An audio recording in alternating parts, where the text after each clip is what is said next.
Tufu baali bambula nti bambula abalungi ate nga bakisa okitegeera kuba omuntu ow'ekisa tasobola kumenyamenya ati omutima tamalaga gwaguzanyiramu okitegeera naye omuntu nga mukoowukoowu ng'omutima kwegamba gwa kikajjo omutima guli awo mubetentefu abamukoowu ddala nga talina kimusala mu bulamu nga kwegamba ye buli kyasanga amenya kimenya omutima bannange aba mubeko n'ekisa kwegamba omulungi nga wakisa okay. Akayimba ke kakanyingizawo mukana kaseera akajo Steady Atam ne Chosen Becky enkabawerezaako mwenna abalungi ate nga muli bakisa bazibu bakusanga ng'oli mulungi ate nga ekisoyina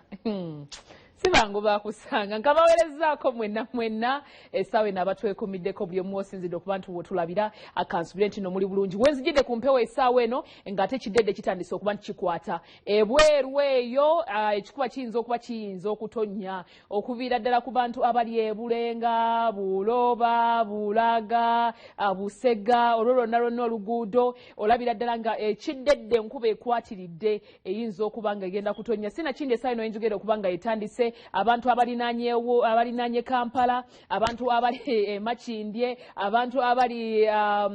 wano Natete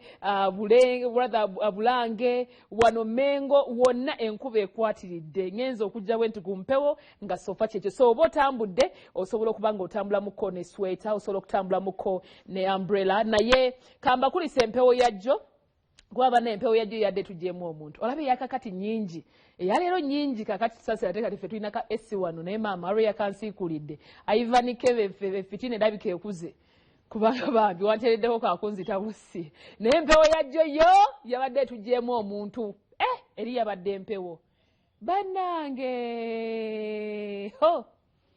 kakati teebereza omuntu abeera ebweru w'eggwanga ng'akolera muzira olaba akawewo kajjo kabadde kabajjeemu omuntu naye omuntu akolera wali wa Uganda ng'akolera muzira nga akuweereza akasente ke